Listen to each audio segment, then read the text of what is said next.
Well, this order then coming from Patrick Schultz, the top federal judge in Minnesota, appointed by George W. Bush, and it stems from the case of Juan Tobe Robles, who entered the U.S. illegally around 30 years ago, but was detained by ICE on January the 6th. Now, on January the 14th, Judge Schultz said that this man had to be either given a hearing for his detention within a week, or he needed to be freed. Now, that date then came and went, and that hearing still had not happened. So the judge here ruling that the immigration officers were holding Mr. Robles under what he calls an improper reading of federal law. That is something which has been seen through countless cases across the country over the course of the last couple of months. Now, after ICE refused to obey his orders, Schultz then ordered the head of ICE to appear in court on Friday to say why the ICE had been defiant of his court orders. He called it himself an extraordinary step, but justified it because,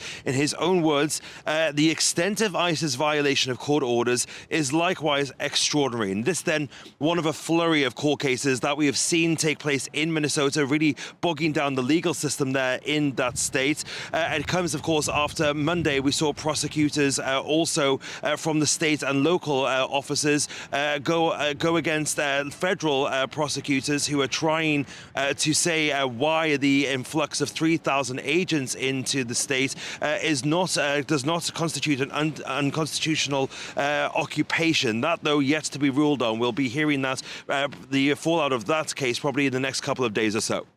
Fraser, meanwhile, Donald Trump has shaken up the leadership of this ICE operation in Minnesota. What can you tell us about that?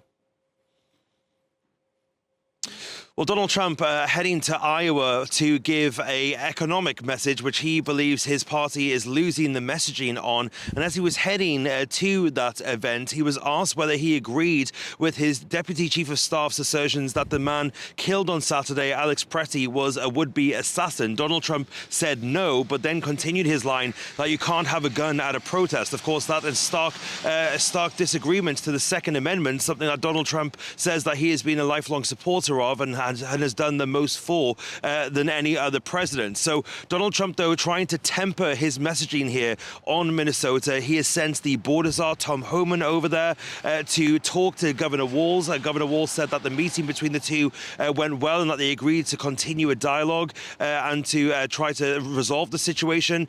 Homan will also be meeting with the mayor of Minneapolis, Jacob Fry, later on as well. And a key person that has been leading the Customs and Border Patrol efforts there in Minneapolis has also been recalled. Greg Bavino, somebody who has been quite inflammatory on TV and online in the last couple of days, he just on Sunday said that it was actually the ICE officers who were the real victims in Saturday's shooting, something he also repeated online.